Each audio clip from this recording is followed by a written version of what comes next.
নমস্কাৰ সকলোকে স্বাগতম জনাইছো নিমাত ষ্টাডি পইণ্ট চেনেলটোলৈ আজি আমি এই ভিডিঅ'টোৰ মাধ্যমেৰে BS second semester history unit 4ৰ সকলোবোৰ 99% কমন 5 নম্বৰৰ প্ৰশ্ন উত্তৰ আলোচনা কৰিম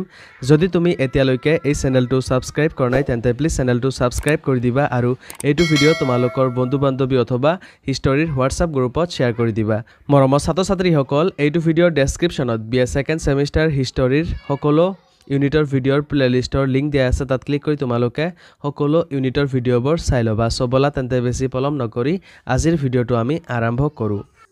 কোৱেশ্চন নম্বৰ 1 সমুটকা লিখা ক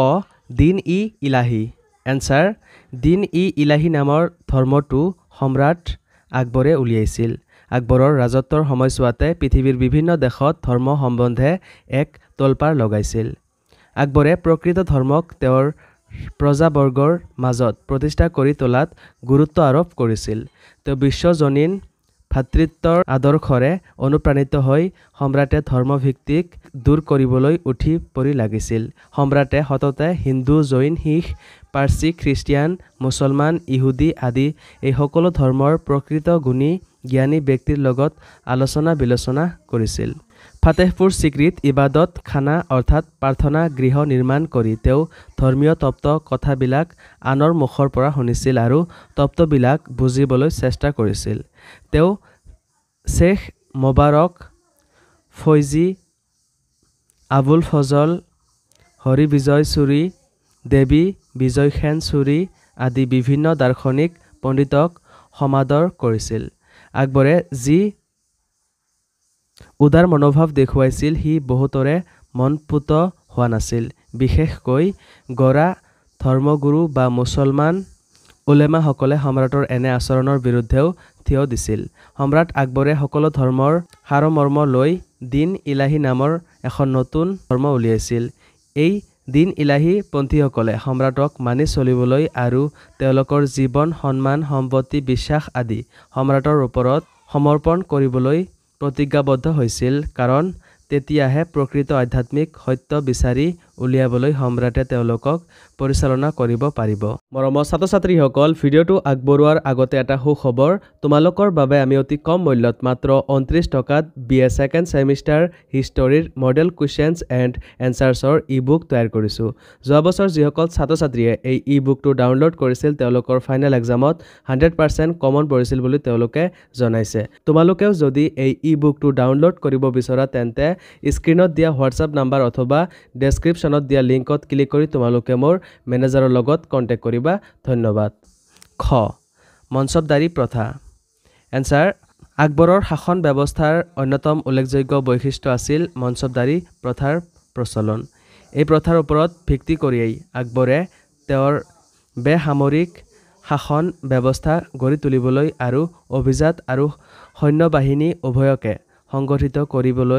সংগঠিত কৰিছিল মঞ্চৰ শব্দৰ অৰ্থ হ'ল পদমৰ্যাদা এই প্ৰথা অনুসৰি প্ৰতিজন বিষয়াকে একোটা মঞ্চব বা পদমৰ্যাদা দিয়া হৈছিল প্ৰতিজন মঞ্চবদাৰে নিজ পদমৰ্যাদা অনুসৰি নিৰ্দিষ্ট সংখ্যক সৈন্য ঘোঁৰা হাতী উট আদি ৰাখিব পাৰিছিল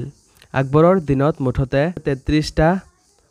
পৰ্যায়ৰ মঞ্চবদাৰী আছিল মানসিংহ তদৰমল আৰু ৰাজকুমাৰসকল সৰ্বোচ্চ পৰ্যায়ৰ মঞ্চবদাৰ আছিল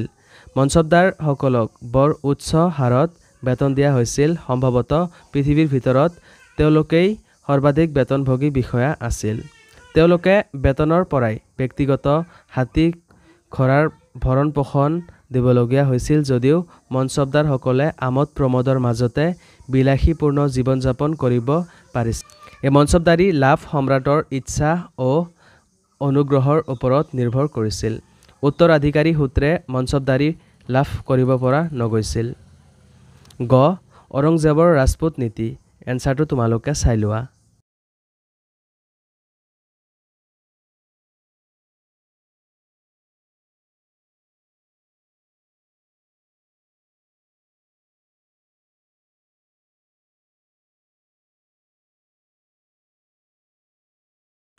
ঘ ঔৰংজেবৰ ধৰ্মনীতি এনসাৰটো তোমালোকে চাই লোৱা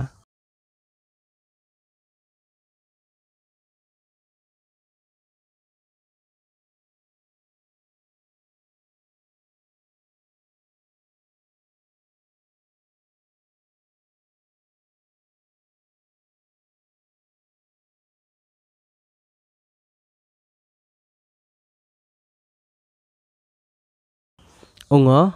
শ্বেৰশ্বাহৰ ভূমি নীতি এনচাৰটো তোমালোকে চাই লোৱা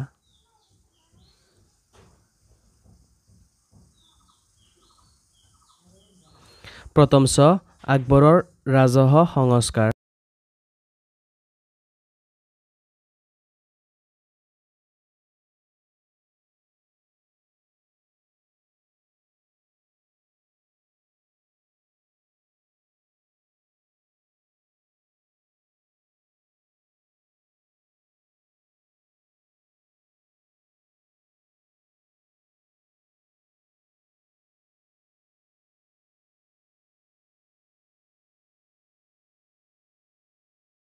মৰমৰ ছাত্ৰ-ছাত্ৰীসকল ভিডিঅ'টো বহুত দীঘল হোৱাৰ বাবে বহুতো দৰকাৰী প্ৰশ্ন উত্তৰসমূহ ৰৈ গ'ল তোমালোকক যদি সেইবোৰ প্ৰশ্ন উত্তৰ লাগে তেন্তে তোমালোকৰ বাবে আমি অতি কম মূল্যত মাত্ৰ 29 টকাত BA সেকেন্ড সেমিষ্টাৰ হিষ্টৰীৰ মডেল কুৱেশ্যনছ এণ্ড এনচাৰ্ছৰ ই-বুক তৈয়াৰ কৰিছোঁ যোৱা বছৰ যিসকল ছাত্ৰ-ছাত্ৰীয়ে এই ই-বুকটো ডাউনলোড কৰিছিল তেওঁলোকৰ ফাইনেল এক্সামত 100% কমন পৰিছিল বুলি তেওঁলোকে জনাইছে তোমালোকেও যদি এই ই-বুকটো ডাউনলোড কৰিব বিচৰা তেন্তে স্ক্ৰীনত দিয়া হোৱাটছআপ নাম্বাৰ অথবা ডেছক্ৰিপশ্যনত দিয়া লিংকত ক্লিক কৰি তোমালোকে মোৰ মেনেজাৰৰ লগত কন্টেক্ট কৰিবা ধন্যবাদ